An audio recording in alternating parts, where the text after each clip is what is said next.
Fala pessoal, hoje é dia 29, a gente tá indo pro terceiro vídeo. Eu falei sobre o porquê de ter escolhido fazer o esporte no vídeo anterior e agora a gente vai conversar sobre por que o Canadá. E vou tentar não ser tão prolixo, mas eu vou começar contando a nossa história. Por que a gente escolheu o Canadá e em que posição está o Canadá hoje no cenário econômico, político, enfim. Mas a gente, né, quando eu digo a gente, eu e a minha esposa, no início, hoje temos o Joel e a minha esposa está grávida, né? A previsão do nascimento da nossa filha eram 2 dias atrás, agora pode ser a qualquer momento. Então assim, quando a gente pensou nessa vinda para o Canadá, a gente planejou durante algum tempo. A gente já queria sair do Brasil há mais ou menos planejou uns 5 anos, eu acredito. E a gente veio para visitar o Canadá em 2019. A gente visitou o Canadá e os Estados Unidos. Durante essa visita, foi uma visita mais exploratória. A gente ficou aqui mais de 20 dias. Visitamos também os Estados Unidos por mais ou menos uma semana. A gente foi para Nova York. Não é bem assim uma cidade que a gente planejava morar e tudo mais, mas conhecemos. Foi a primeira vez. E aqui no Canadá a gente visitou Toronto, visitamos Ottawa, visitamos Montreal e foi isso. Basicamente essas 3 cidades. Então assim, quando a gente veio para o Canadá, a gente veio no período de março, abril. O que significa isso? Significa que é primavera. Então, esse período do ano, ele tem o tempo é muito instável, né? Na maior parte do tempo é muito nublado, assim como todo inverno, né? O tempo muito fechado, não tem sol. Como a temperatura ainda no início de março ainda está muito baixa, então fica variando entre chuva e neve, que foi o que de fato aconteceu aqui em Toronto, né? A umidade é mais alta, tem um grande lago, o que faz com que a temperatura seja um pouco mais amena do que outras regiões do Canadá. Então o que aconteceu? A gente não se surpreendeu tanto com o primeiro mundo. A verdade é que foi mais ou menos assim, a gente não viu tanto brilho, a gente esperava um pouco mais. A gente esperava que pudesse encher um pouco mais os nossos olhos. Mas de modo geral, principalmente quando você analisa números, quando você analisa fatores econômicos, estabilidade política, oportunidade, poder de compra, estabilidade econômica, acho que eu já falei sobre isso. Então, os números falam por si mesmos. Então acontece que o Canadá, se você olha somente números, o Canadá é muito melhor do que o Brasil num contexto geral de qualidade de vida, se você considerar apenas isso, né? A gente voltou pro Brasil, não tão encantado assim. A gente teve um período aqui que foi legal, foi divertido, mas não encheu tanto os nossos olhos assim. A gente sempre quis os Estados Unidos. A gente também, quando visitou Montreal, para só ter uma ideia, era início de abril, o rio ainda estava congelado, né? O rio em Ottawa estava congelado ainda. Assim, a gente ficou extremamente surpreso com isso. Assim, foi sensacional, né? A gente já tinha visto neve na vida, mas foi surpreendente ver um rio congelado, ainda mais naquela época do ano, supostamente primavera. Hoje a gente sabe, né? O Canadá, pelo menos pra gente brasilienses, pra nós, são em média 7, 8 meses do ano frio. Quando eu digo frio bastante para que você precise de pelo menos um casaquinho para sair. E assim, o conforto térmico, na nossa opinião, ele inibe muito as pessoas de fazerem atividades outdoor, de você estar do lado de fora com o seu filho, para levar ele num parquinho. A falta de temperaturas agradáveis acaba que muda muito, né, e molda o nosso estilo de vida. E a gente sempre gostou de uma vida mais outdoor, né? A gente sempre gostou de aproveitar esse tempo fora de casa, e acontece que, principalmente os meses de inverno, né, dezembro, janeiro e fevereiro, são os meses mais frios, se passa muito tempo dentro de casa. No primeiro ano a gente ficou bastante tempo fora, a gente toda vez que, independente da temperatura, tá menos 15, tá tudo branquinho, a gente vai sair, vai dar uma volta de carro, se possível a gente vai pegar um ar fresco, a gente vai num parque, congelando, mas vamos. Ah, mas é só usar uma blusa boa e tudo mais. Mas cara, um dia é a meia que você comprou que era impermeável e para baixas temperaturas que soa, aí seu pé fica molhado. É o sapato que não isola direito a temperatura. Aí no outro dia é o nariz que tá congelando. Essas coisas assim a gente não gosta tanto. E é assim que mais ou menos que as coisas funcionam. Mas então, a gente teve um tempo legal aqui no Canadá, de visitação. Obviamente, né, como turista você analisa as coisas de uma outra forma. Então a gente se mudou aqui pro Canadá efetivamente em 2021. A minha esposa, ela veio para estudar e eu vim para trabalhar. Eu era farmacêutico no Brasil, a minha esposa, ela se formou em engenharia agronômica, mas ela trabalhava num fundo de pensão, né? Profissões de demanda no Canadá, né? O Canadá privilegia pessoas com certa educação. Mas enfim, a gente veio para o Canadá com esses vistos, com a ideia de aplicar para residência permanente, pegar a cidadania depois de 3 anos e meio a 5 anos, e então a gente construiu um novo caminho para os Estados Unidos. Esse era o nosso plano inicial. Nosso plano inicial nunca foi o Canadá. Porque os Estados Unidos? Os Estados Unidos é mais perto do Brasil, o estilo de vida é outro, a economia acontece de uma forma totalmente diferente, muito mais rápida, diversa, dinâmica, é uma outra coisa. O canadense, ele é muito mais seguro com o dinheiro, ele é muito mais cuidadoso da forma que ele gasta a sua renda. E há pouco tempo atrás, né, a renda canadense caiu bastante. Quando a gente mudou aqui pro Canadá, se não me falha a memória, o dólar canadense pro americano flutuava aí de 1,8, 1,15, hoje está 1,38, 1,36.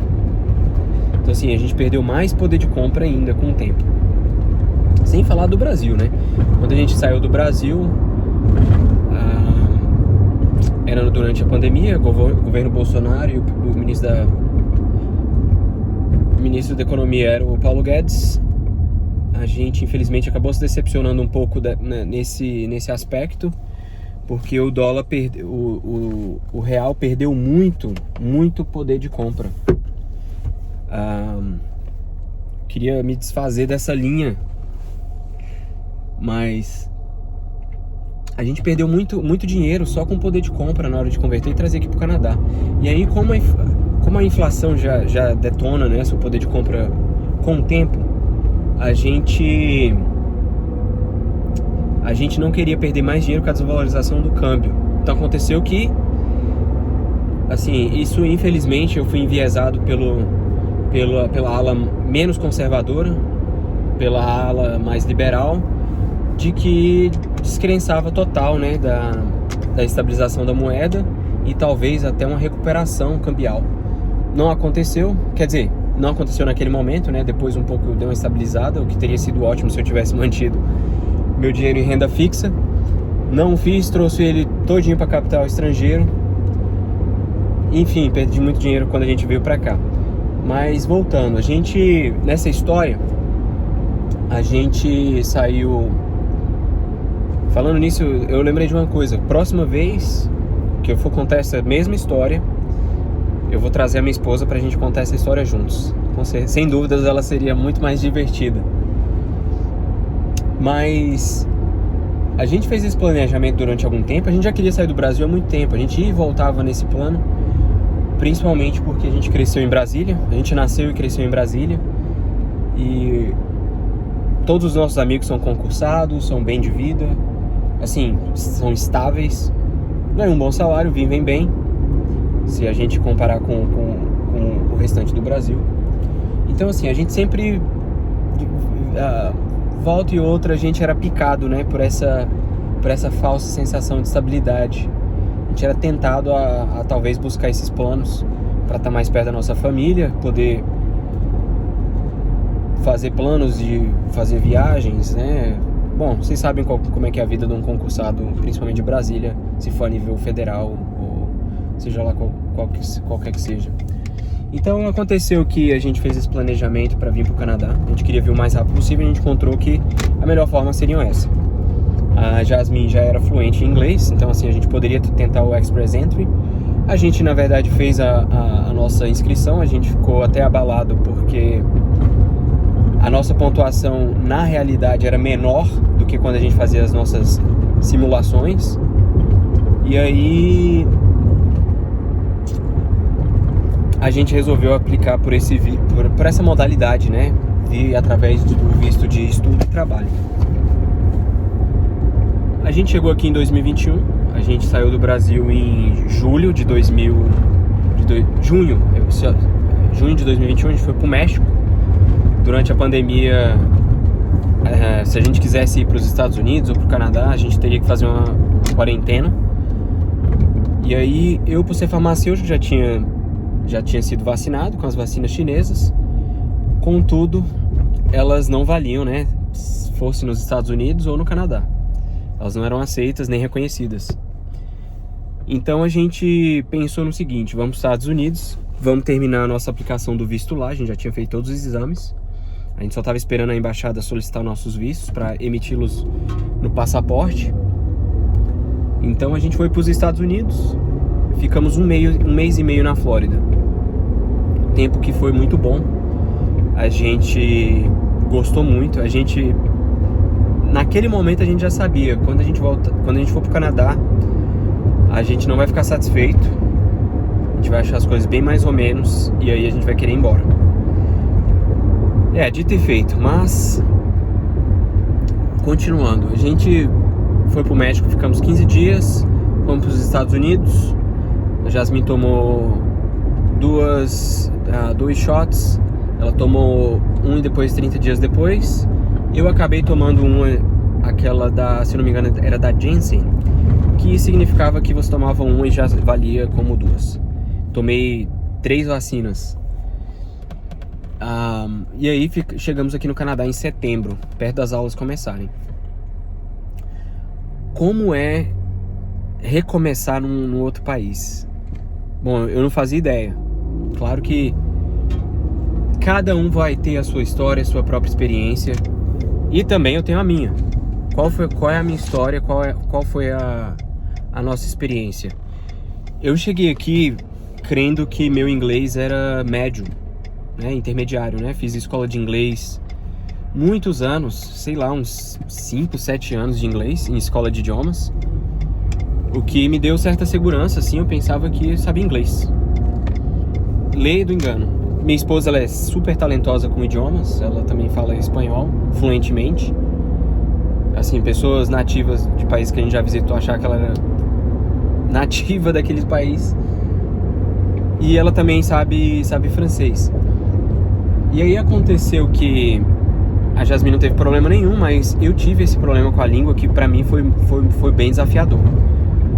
Tive que me dedicar ao extremo, tive que dar o meu 100% pra conseguir seguir em frente. E acontece que pra quem vai passar por essa mesma fase, principalmente vindo pro Canadá, porque nos Estados Unidos você vive sem inglês, tá? A gente foi pra Flórida, a gente mal escutava inglês, escutava português e espanhol, sério mesmo. Então, o inglês, principalmente quando você sai do nível intermediário pro avançado, você começa a viver num platô. Você não consegue notar grandes avanços, e aí você desmotiva, você fica frustrado, mas você tem que colocar mais energia ainda, mais mais força. Eu ainda tô aprendendo, vou aprender o resto da minha vida inglês. Considero meu inglês bom, assim, razoável. Eu gostaria de diminuir meu sotaque, mas, assim, sou fluente há algum tempo. Achei que nunca ia conseguir e eu já adianto. Se você tá passando por isso, se você quer se tornar fluente, acha que não dá conta, você só vai saber disso principalmente se você mora num país se é o inglês, né, de língua estrangeira, e sem estar rodeado de pessoas que falam o mesmo idioma que você. Persista que você vai conseguir, você vai. Se eu conseguir, eu, que tenho tanta dificuldade com idiomas, qualquer um consegue, vai por mim. Eu consegui, você consegue. Eu coloquei muito esforço nisso, eu admito. Decorava, estudava muitas palavras por dia, gramática. Eu realmente me colocava no desconforto de falar tudo errado, mas eu não desistia. Eu passei várias frustrações, vergonhas, mas eu não desisti, porque é só tentando. Então, isso até hoje. Persista que você vai conseguir. E eu digo, não se acomode de pensar, principalmente se você estiver indo para os Estados Unidos, que lá, se você se juntar a uma comunidade brasileira, você não vai precisar de inglês. De fato, você não vai precisar. Mas, vai por mim, se você souber inglês, você vai para um outro nível. Eu e minha esposa, a gente visitou os Estados Unidos algumas vezes. É nítido, as pessoas que têm sucesso, são as que têm inglês. Não significa que se você não tiver inglês, você não vai ser bem sucedido. Não é isso que eu tô falando. Também há inúmeras pessoas sem inglês que são bem sucedidas. Mas se você quer aproveitar, inclusive, o 100%, seja da cultura, né, da integração cultural, seja na adaptação, conversando com pessoas, fazendo novas amizades, construindo relacionamentos, negócios. Se você quer resolver problemas, coisas simples, sem depender de ninguém, essa liberdade só depende de você. E através do inglês. Não pense que você não vai conseguir. Você vai conseguir. Se você tentar, se você quiser. É assim. É real. Mais uma vez eu reforço. Se eu conseguir, sinceramente, se eu conseguir, você consegue. Eu disse que meu inglês, eu achava que ele era intermediário, mas meu inglês era péssimo. Péssimo. Eu tenho extrema dificuldade com idiomas. Tô aprendendo espanhol agora, porque o nosso projeto, como já foi dito antes, é ir para os Estados Unidos. E a gente já chegou aí para Chicago, que fica aqui no extremo norte. Praticamente, bom, é 8 horas aqui de carro do Canadá, da onde eu moro. Mais ou menos 5 horas da fronteira, talvez menos. A gente chegou no McDonald's e haviam pessoas pedindo lanche em inglês. Em espanhol. Haviam pessoas pedindo em espanhol, falando espanhol. A gente ficou surpreso. A gente achou que era algo do sul dos Estados Unidos. Depende de você. Depende de você. Se você quiser pedir um lanche precisamente, tirar dúvidas, você precisa do inglês. Não tem escapatória. Bom, o assunto não é esse. Voltando. Então a gente veio aqui pro Canadá. Eu tive essa dificuldade inicial. Consegui um emprego muito rápido, porque a gente foi para uma igreja. A gente foi para uma igreja que é a Canadian Reformed, que é uma igreja de holandeses que migraram para o Canadá depois da Segunda Guerra Mundial. Muitos deles, muitas famílias foram resgatadas por soldados canadenses e eles construíram a igreja deles aqui no Canadá. A gente foi para essa igreja, extremamente étnica, então assim, 99,9% são holandês clássico, cabelo loiro muito claro, olhos claros, pele branca para vermelha, rosa. Na nossa igreja em especial havia algumas outras pessoas de outros países, mas nas outras igrejas, até mesmo na nossa, 100% praticamente são desse povo. A gente foi muito bem recebido e aí uma pessoa ofereceu para mim um emprego no landscaping. Acho que 2 dias depois que a gente chegou aqui, 3 dias depois. Posso contar em detalhes essa história um pouco depois, mas assim, a igreja, esses Dutches, eles nos abraçaram de uma forma, assim, a hospitalidade deles foram constrangedora. Coisa que eu nunca vi no Brasil, a disposição em ajudar, de emprestar o carro, de querer ceder o basement da casa para ficar ali durante alguns dias até escolher um lugar pra gente morar. A gente acabou não aceitando nada disso, porque a gente pensa, com a cabeça de brasileiro, né? Vou tá dando muito trabalho, não, obrigado e tudo mais. Então assim, a gente fez as coisas por nós mesmos, mas grande erro. Então assim, pra continuar, eu consegui um emprego no landscaping, trabalhei de landscaping aqui 2 meses e meio, de setembro e alguma coisa até o início de dezembro, né? Eu peguei o emprego, era $18, falei, bom, vambora, né? Vamos pra cima, eu não tenho frescura, faço qualquer coisa. E aí, em dezembro a gente voltou pro Brasil, que era o nosso plano, as fronteiras abriram um pouco mais, ficamos lá, sei lá, 20 dias, 30 dias, e trazemos mais coisas pro Canadá. O vídeo tá ficando um pouco longo, então assim, para adiantar algumas coisas do Canadá, então durante esse tempo, nesses últimos 2 anos e meio, o que mudou